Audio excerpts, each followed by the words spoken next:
केमिति हुअन्ति नागा साधु कुंभ परे कुआडे जाती से माने एही विषय रे संपूर्ण विवरणी जानिबा पई हेले आम भिडियोटी को स्किप न करी प्रथमरु शेष पर्यंत देखंतु। जदि आपण आम चैनल रे नुआ अछंती तेबे आपण आम चैनल को सब्सक्राइब करी ऑल नोटिफिकेशन उपरे क्लिक करंतु। प्रयागराज रे चलीछि कुंभ मेला 114 वर्ष परे प्रयागराज रे पड़िछि एही दुर्लभ संजोग। कुंभ मेला प्रति 12 वर्ष रे थरे 4टी पवित्र स्थल प्रयागराज, हरिद्वार, उज्जैनी एवं नासिक रे आयोजन होइथाए। एहार आयोजन ग्रह नक्षत्रक स्थिति अनुजाई होइथाए। कुंभ मेला रे सामिल होइछन्ति हजार हजार नागा साधु। एथिरे 13 आखाड़ार साधु संत होइथान्ति सामिल।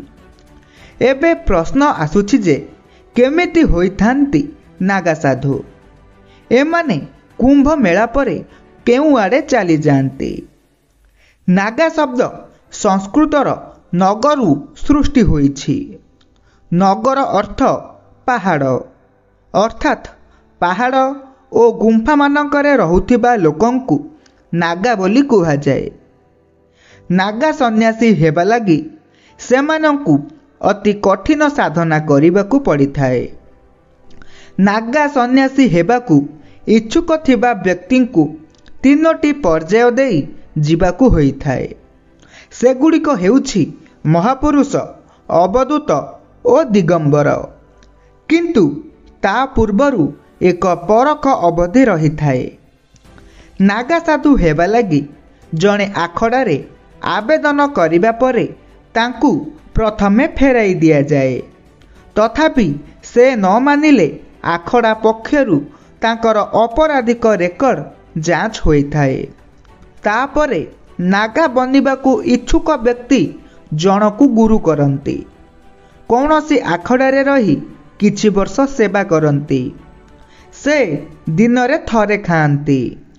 काम बासना, निद ओ भोक उपरे नियंत्रण शिखिथांती। जदि से सांसारिक बंधनरु मुक्त होइथिबा देखा जाए तेबे महापुरुष घोषित करी पंच संस्कार करा जाए। द्वितीय पर्याय हेउछि अवधूत। महापुरुषंकु अवधूत हेबा लागी भोरु उठिबाकु पड़े। गुरु तांकु नेई नदी कूलकु जाइथान्ते। नदी रे स्नान करिबा परे नुआ लेंगुटी परिधान करिथान्ते। महापुरुष नागांकु 3 दिन धरी उपवास रहिबाकु पड़े। परे से निजर श्राद्ध पकान्ते। 16टी पिंड पूर्वजकु समर्पण करिबा परे 17तम पिंडदान निज पाई करिथान्ते। एहा परे निषार्धरे विजया यज्ञ परे आखड़ार महामंडलेश्वर महापुरुषंकु गुरु मंत्र देइथान्ते। परदिन भोरु पुणी नदी कूलकु निया जाए। सेठारे से 108 बुड़ पकान्ते। एथि सहित अवधूत सन्यासी पालटी जान्ति। तृतीय पर्याय हेउछि दिगंबर। एही दीक्षा शाही स्नानर दिनक पूर्वरु होइथाए। अवधूत सन्यासींकु आखड़ार धर्म ध्वजा तले 24 घंटा व्रत करिबाकु होइथाए।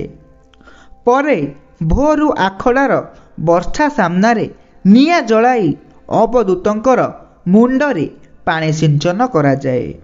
तांको जननांगर एक शिरा टाणी दिया जाए। साधक होई जान्ति नंपुसक।